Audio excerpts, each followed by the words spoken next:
आज ही Doubtnut app download करें। Doubtnut पर होगा अब आपके सभी मैथ्स, केमिस्ट्री, फिजिक्स और बायोलॉजी डाउट्स का सफाया। बस अपने क्वेश्चन की फोटो खींचो, उसे क्रॉप करो और तुरंत वीडियो सोल्यूशन पाओ। Download now.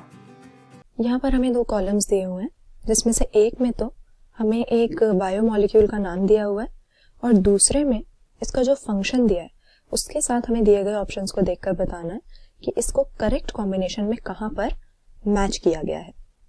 तो अगर अपने कॉलम 1 को देखें, सबसे पहले हमें दिया हुआ है ग्लाइकोजन।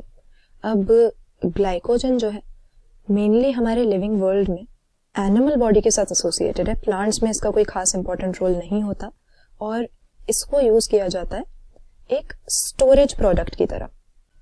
प्लांट्स जो है वो फोटोसिंथेसिस करके कार्बोहाइड्रेट सिंथेसाइज कर लेते हैं, शुगर्स बना लेते हैं और इसकी स्टोरेज ये करते हैं स्टार्च के फॉर्म में। वहीं एनिमल्स में ये स्टोरेज ग्लाइकोजन के फॉर्म में होती है। तो ए को हमें मैच करना है एस के साथ। इसके बाद में दूसरा हमें टर्म दिया हुआ है ग्लोब्युलिन।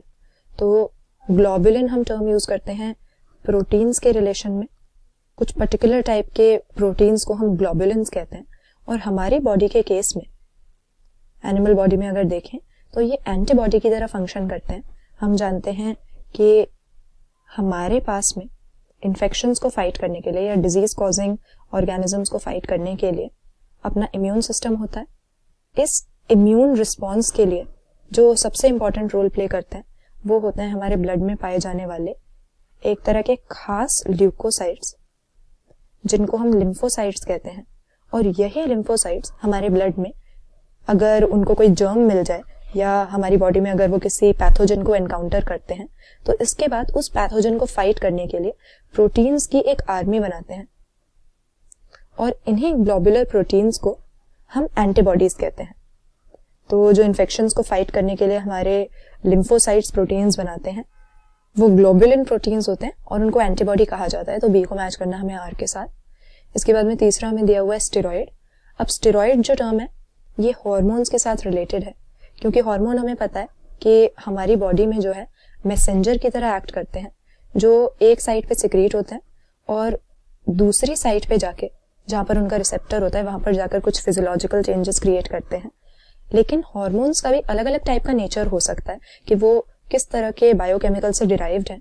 तो जो हमारे स्टेरॉइड हॉर्मोन्स हैं कौन से होते हैं, सबसे पहले तो हम कॉमन एग्जांपल्स देख लेते हैं। कोर्टिसोल जैसे हॉर्मोन्स, यानी हमारा जो स्ट्रेस हार्मोन है, एड्रेनल मेडुला से सिक्रीट होने वाला। इसके बाद में हमारा टेस्टोस्टेरोन, फिर प्रोजेस्टेरोन, ये सारे जो हॉर्मोन्स हैं ये स्टेरॉइड टाइप के होते हैं। और स्टेरॉइड हार्मोन का मतलब यही है कि इनका जो मैकेनिज्म ऑफ एक्शन है, किस तरीके से ये अपने फिजियोलॉजिकल इफेक्ट्स शो करते हैं, ये बाकी हार्मोन से डिफर करता है। कैसे कि इनका जो रिसेप्टर होता है वो सेल के मेम्ब्रेन के ऊपर नहीं होता बल्कि सेल के अंदर होता है। तो इंट्रासेल्युलर रिसेप्टर इनके होते हैं और यही रीजन है कि इस तरह के जो स्टेरॉइड हार्मोन्स हैं वो काफी हमारी बॉडी के ऊपर अंतर डाल सकते हैं। क्यों? क्योंकि ये हमारे सेल के अंदर एंटर करके हमारे जीन एक्सप्रेशन को और हमारे क्रोमोसोम्स के बिहेवियर को भी रेगुलेट कर सकते हैं। तो यही रीजन है कि जो यहाँ पर हार्मोन रिसेप्टर कॉम्प्लेक्स बनता है, क्योंकि रिसेप्टर इंट्रासेल्युलर है इसीलिए ये हार्मोन रिसेप्टर कॉम्प्लेक्स जीनोम के साथ इंटरैक्ट करता है और स्टेरॉइड हार्मोन्स हमारे जीन एक्सप्रेशन को रेगुलेट कर सकते हैं। तो स्टेरॉइड को हमने मैच कर दिया हार्मोन के साथ। इसके बाद में लास्ट में हमें दिया हुआ है थ्रोम्बिन। तो थ्रोम्बिन ये जो टर्म है ये हमारे ब्लड वैस्कुलर सिस्टम के साथ रिलेटेड है और असल में ये ब्लड कोएगुलेशन में टर्म आती है। हम जानते हैं कि जब भी हमें चोट लग जाती है तो वहां पर ब्लड थोड़ी देर तो बहता रहता है, उसके बाद क्लॉट हो जाता है या कोएगुलेट हो जाता है और वहां पर क्या बन जाता है, एक रेडिश ब्राउन कलर का स्कम बन जाता है जिससे कि खून रुक जाए। तो इसी प्रोसेस को हम ब्लड कोएगुलेशन कहते हैं।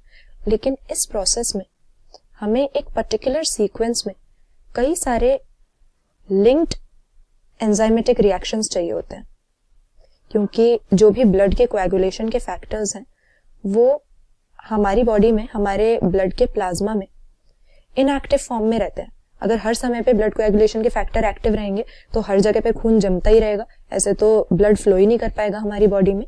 तो हमारे ब्लड प्लाज्मा में इनएक्टिव फॉर्म में हम देखते हैं ब्लड कोएगुलेशन के फैक्टर्स रहेंगे, और जब चोट लगेगी तो उसी जगह पर ये फैक्टर्स एक्टिवेट हो जाते हैं।